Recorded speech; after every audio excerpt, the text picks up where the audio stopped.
Avec les événements qui se passent ces jours-ci au Niger, en Afrique, Ghislaine demande s'il est possible de faire un tirage sur la France-Afrique, c'est-à-dire la présence post-coloniale ou l'influence, on pourrait dire, de la France dans certains pays d'Afrique, et de la Russe-Afrique, c'est-à-dire un peu le même genre de thème, mais concernant la présence ou l'influence de la Russie en Afrique. Commençons par la France-Afrique, avec un tirage du tarot de Marseille.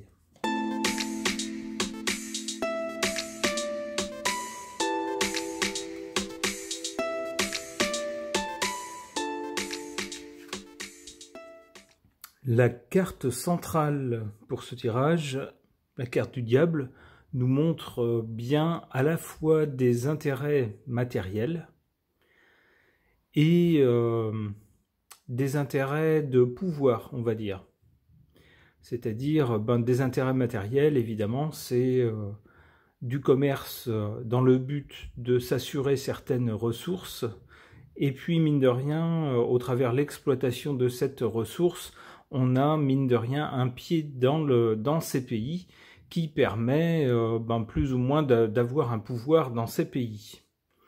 Alors on voit avec cette carte, le diable n'est pas un bon personnage, puisqu'on le voit ici, il tient, si j'ose dire, en laisse des petits personnages, des personnages moins puissants. Bon, voilà une carte qui est très parlante par rapport au thème du tirage.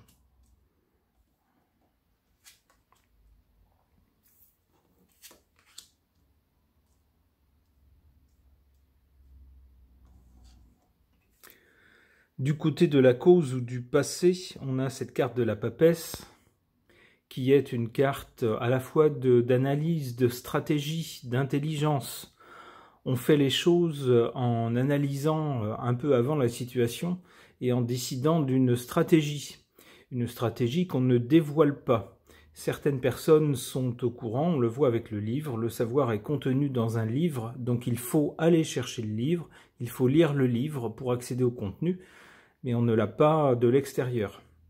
Donc cette carte de la papesse laisse penser qu'à l'origine de la France-Afrique, il y a une étude bien sentie des intérêts, et puis une stratégie qui a été mise au point, qui concerne les cercles de pouvoir, et dont on ne fait pas étalage, bien sûr, et qui est ensuite, on va dire, mise en œuvre dans le but, on le voit avec cette carte du diable, de s'assurer un approvisionnement en certaines ressources, et puis par la même, mine de rien, avoir une espèce de levier sur certains pays. Du côté de l'avenir, avec la carte du chariot, je verrais plutôt la question militaire. Il y aura une question militaire qui va se poser dans l'histoire de la France-Afrique. On sait que l'armée française est présente dans certains de ces pays. Alors on va voir avec les cartes qui vont venir là-dessus comment il faut comprendre cette présence à l'avenir.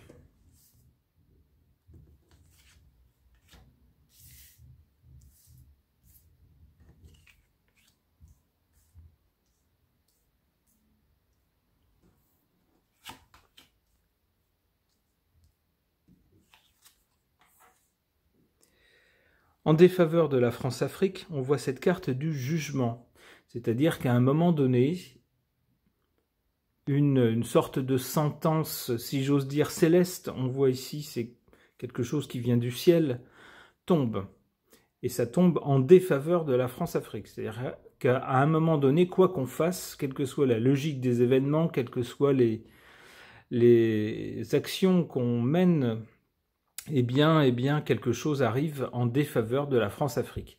On peut y voir, par exemple, pour tous ces pays où la France avait des liens, avec lesquels la France avait des liens privilégiés, après la période coloniale, des liens qui pouvaient être politiques, des liens qui pouvaient être militaires, des liens qui pouvaient être économiques, eh bien, il semble que pour ces pays, le temps soit venu peut-être de passer à autre chose, ou en tout cas de desserrer ces liens.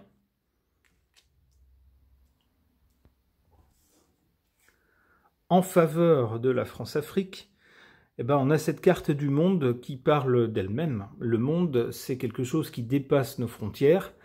Il y a beaucoup de ressortissants de ces pays d'Afrique qui sont venus en France, alors soit temporairement, soit pour d'autres de façon définitive, ce qui crée indéniablement des liens, même si, après, d'un point de vue économique ou militaire, les pays sont moins proches. C'est normal, au fur et à mesure que des pays, une fois que les pays ont pris leur indépendance, c'est normal, ils tracent leur histoire d'eux-mêmes, indépendamment de l'ancienne puissance coloniale. Eh bien, malgré tout cela, il reste quand même des liens, on le voit ne serait-ce que des liens familiaux, des liens aussi à travers de la langue, par exemple, etc. Donc ça crée des liens depuis la France vers tous ces pays, quels que soient les événements. Alors parfois, il y a des événements malheureux, avec un rejet de cette proximité française, ou de cette France que ces pays peuvent trouver trop présente chez eux, mais les liens existent malgré tout. C'est ce que nous dit cette carte du monde.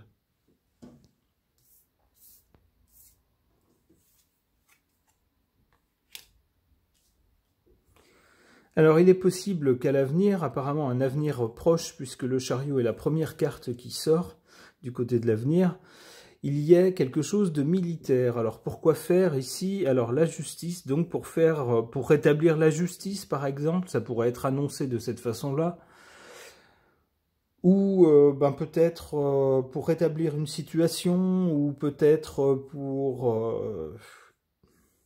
comment dire, lutter contre quelque chose. Ça pourrait être l'idée. L'idée, c'est de faire justice, que les militaires fassent justice.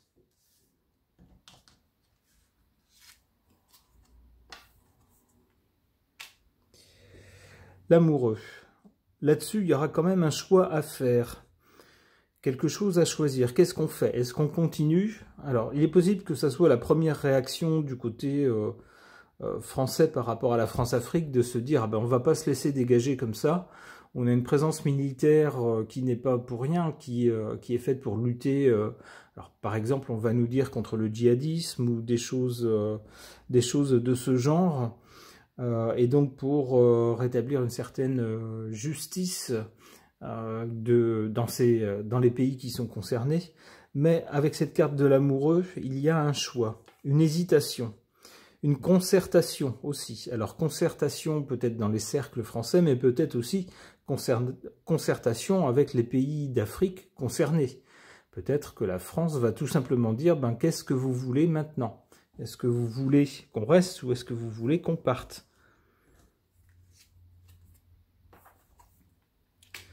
La Lune.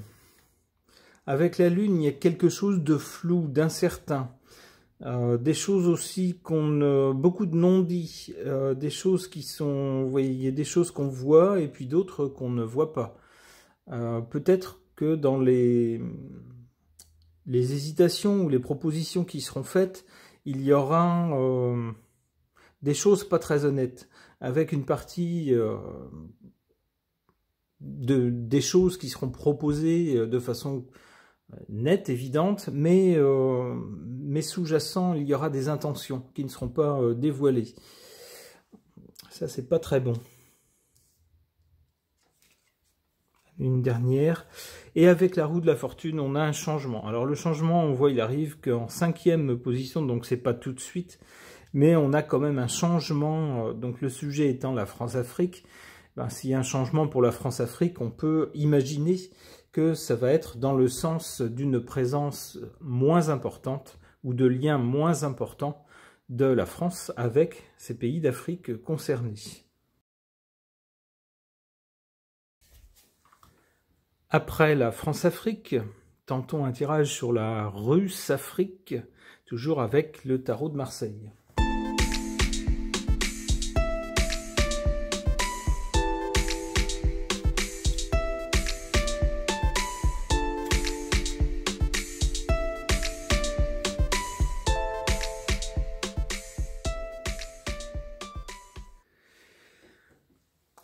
Pour la Russe-Afrique, on voit ici en point de départ, du côté de la cause, quelque chose de nouveau. On repart d'une base neuve, on repart de zéro. Alors ce nouveau départ, si j'ose dire, avec cette carte-là, c'est peut-être justement du fait qu'il se passe des choses en Afrique en ce moment, dans plusieurs pays, et il semble que dans plusieurs pays d'Afrique de l'Ouest, par exemple, on souhaite moins de présence française, et la nature ayant horreur du vide, on se tourne vers d'autres pays, d'où un changement, et lorsque quelque chose disparaît, une autre chose prend sa place, bien sûr. On nous parle donc bien ici, c'est logique, d'un changement. On a même, on le voit ici, hein, un changement de personnage. Donc si ces personnages personnifient des pays, par exemple, ou la présence de pays étrangers, on voit que l'un est chassé par l'autre. C'est ce qui symbolise le changement. Au profit donc du grand pays tout à l'est. Mais les choses ne sont pas apparemment pas si faciles que ça avec cette carte de l'ermite. Cette carte indique que d'abord ça va être long, le chemin est long pour remplacer un pays qui a marqué l'histoire de tout un continent et de plusieurs pays de façon durable. Il ne suffit pas de claquer des doigts pour faire disparaître tout ça et puis remplacer par autre chose. Le chemin est long. Et avec l'ermite, on nous dit aussi que le chemin est difficile. La Russie risque de rencontrer des difficultés inattendues ou des difficultés auxquelles elle n'avait pas pensé au départ.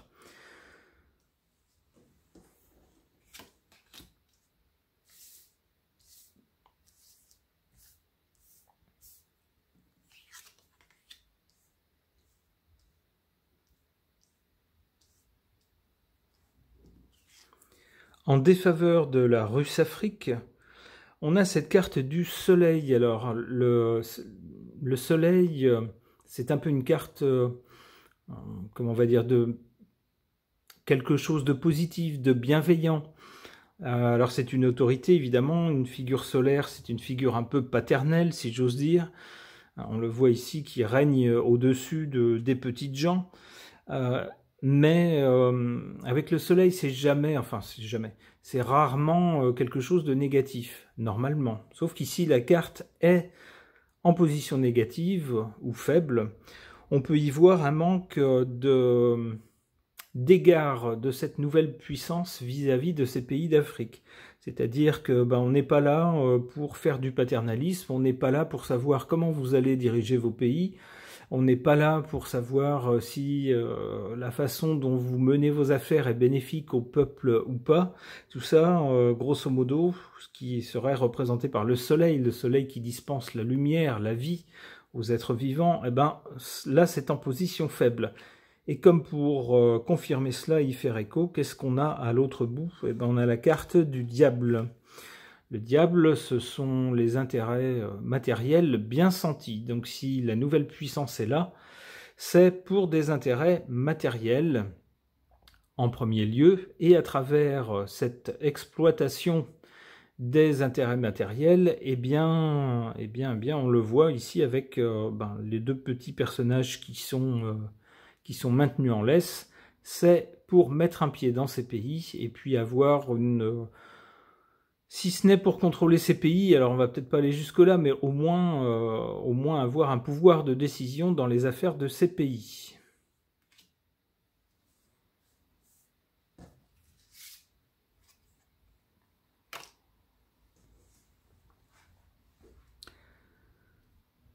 Alors, la Russe-Afrique, donc, pour l'avenir, l'ermite nous dit qu'il s'agit d'un chemin long, que la Russie vient de commencer. Elle a commencé, alors ça ne date pas d'aujourd'hui, le changement apparaît aujourd'hui, mais il a commencé déjà avant.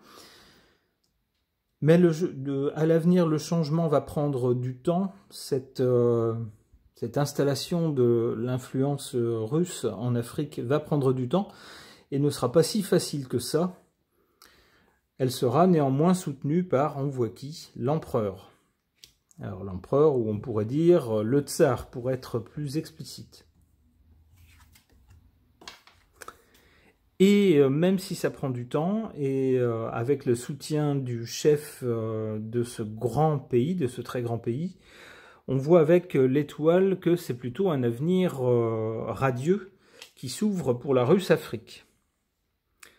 Ok, ce tirage est maintenant terminé, merci de l'avoir suivi.